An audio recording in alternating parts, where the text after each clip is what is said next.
Hi, everyone. Welcome back to our podcast, Behind the Headlines, the podcast where we break down the biggest stories and dive deep into the details. I'm Mileah. And I'm Bailey. Today we're talking about one of the most talked about and controversial cases of the past decade, Jeffrey Epstein. Yeah, we're talking about Epstein, the financier who was arrested in 2019 and later found dead in his jail cell. This case is filled with mystery, conspiracies, and a lot of important questions about power, privilege, and justice. Oh, yeah, important is an understatement. There's a whole web of social, psychological, and even biological theories that try to explain why Epstein's crimes went unchecked for so long. And today we're going to try and unpack all of that.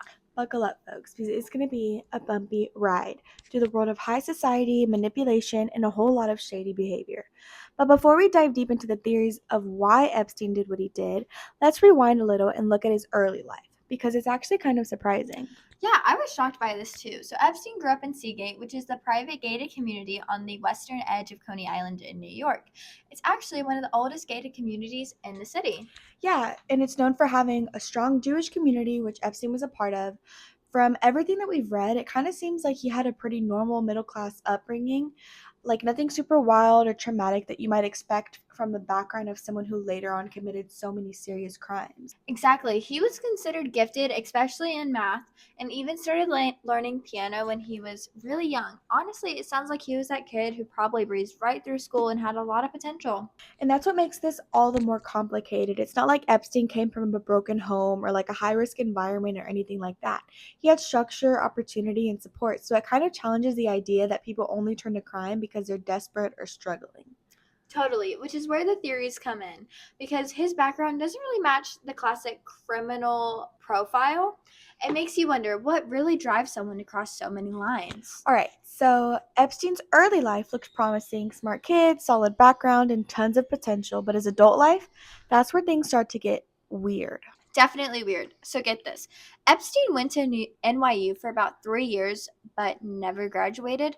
And yet somehow he landed a job teaching math and physics at the Dalton School, one of the most elite private schools in Manhattan. That part blows my mind. I mean, no degree, no teaching certification, and still got hired at a school where the kids are from a super wealthy family and like influential families as well. Like, how?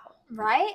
It just shows how charm, confidence, and connections can sometimes get you places credentials can't. Yeah. But here's where things get unsettling. According to some former students, Epstein's behavior at Dalton was inappropriate. Yeah, there were reports that he was overly flirty, especially toward female students. One former student even said that Epstein showed up at a high school party and was way too attentive to the girls there, and he was like in his 20s at this time. What's wild is that even though people noticed the behavior, there weren't any formal accusations of abuse at that point. It was more like red flags that just got brushed off or ignored. Exactly, and that's what makes this part of his life so important. It was almost like a preview of what was to come, but no one acted on it. This is where we start to see that combination of like social access, charm, and questionable behavior that would later turn into something much darker. And that brings us to the next part of the story how Jeffrey Epstein went from elite teacher to accused sex trafficker. Because once he left Dalton, things really started to spiral into something criminal. Jeffrey Epstein became a financier who made a lot of money and had connections to some seriously powerful people. Yeah, if you wanted to get to the top, Epstein was the guy who could open doors for you. But what people didn't know was that behind all of those doors were and all the wealthy connections, he was allegedly running a sex trafficking ring. He's said to have used his power and wealth to exploit underage girls for sex, promising them money or opportunities. It's disturbing when you think about it. He was using that wealth and influence to manipulate these young women, luring them into his world by hiring them to be his masseuse or promising them like a future in modeling, things like that, and then would later abuse them.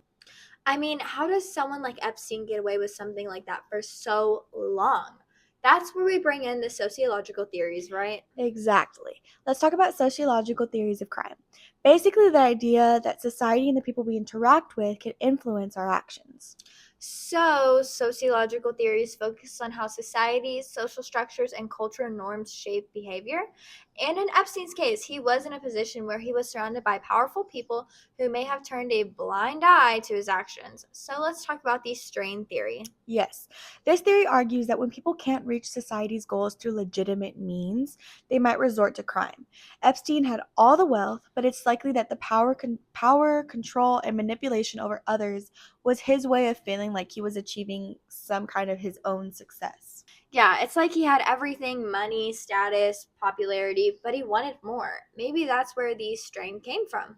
It wasn't enough for him to be rich and powerful. He needed to feel in control of other people's lives, too. This is where his associates and relationships come into play. One of the biggest influences in his world was Ghislaine Maxwell, who was his girlfriend at one point and later became one of the key people involved in helping him carry out his crimes. Yeah, Ghislaine wasn't just some side character. She played a major role. She's been accused of recruiting and grooming young girls for Epstein, building trust with them, and even allegedly participating in the abuse herself. She basically acted as the gatekeeper for his whole operation. And what's wild is that she came from money and power too. So her father was a British media tycoon, so she had already kind of had that like access to the elite world that Epstein was fully trying to tap into. So together they formed this like toxic power couple that moved through the highest levels of society. Speaking of high society, Epstein didn't just hang out with the average rich people. He had connections with politicians, scientists, and even royalty. Like, we're talking about people like Prince Andrew, Bill Clinton, Donald Trump, and Harvard professors. His social circle wasn't just influential, it was untouchable. And that's exactly what helped him stay protected for so long. Like, these weren't just friends, they were part of a system that gave him status, credibility, and protection. No one wanted to question him too hard because it might have exposed a lot of powerful people. It's like the more we look at it, the clearer it gets that Epstein's crimes weren't just personal. They were enabled by the whole entire environment around him. That's a key part of where what sociological theory says. Sometimes it's a system that allows a person to become dangerous, especially when everyone else is looking the other way. So, we've talked a little bit about Epstein's early life, his social connections, and the disturbing red flags, but now let's walk everyone through the timeline of the investigation because this case, it stretches over nearly 2 decades, and it shows just how long it took for some real accountability to even begin. Exactly. Okay, let's roll it back to the beginning.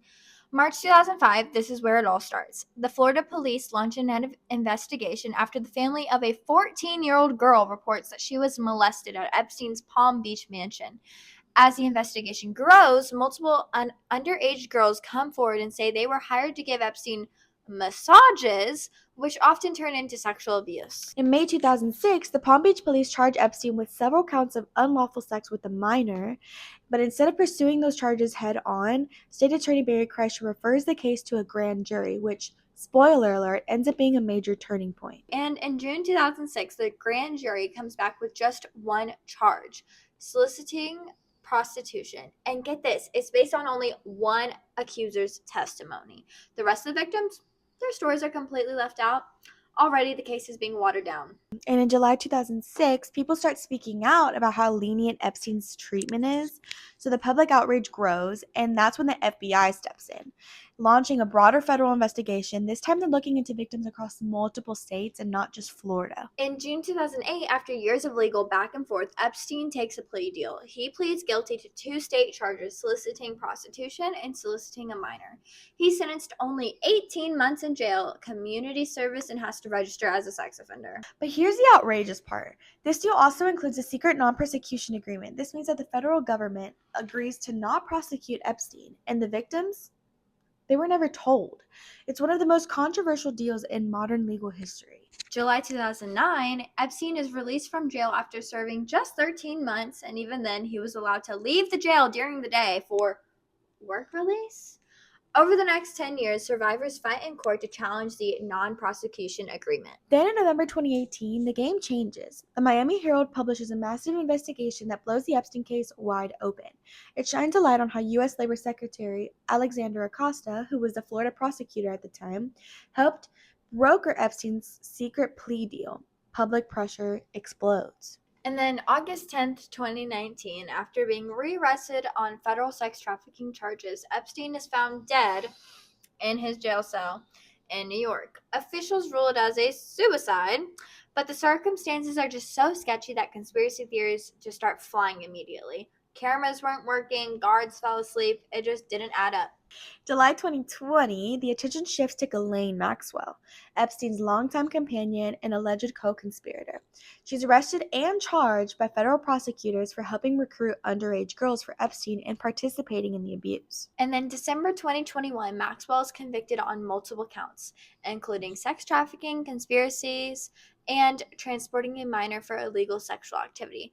In the end, she's sentenced to 20 years in prison, finally facing some accountability for her role of the abuse. Yeah, and it took years and way too many people who were hurt along the way, but the truth finally started to come out. And even though Epstein never really faced a full trial, the investigation into his network and the people who enabled him continues to this day. Wow, what a ride. From Epstein's privileged upbringing to the dark truth behind his crimes, this case really shows how money and power can be used to hide some of the ugliest parts of society. Absolutely. And while justice wasn't fully served in Epstein's case, shining a light on stories like this helps us keep the pressure on those who think they can operate above the law. And that is why it is so important to keep talking about these things, especially the survivors who had courage to speak up and the people still fighting for justice today.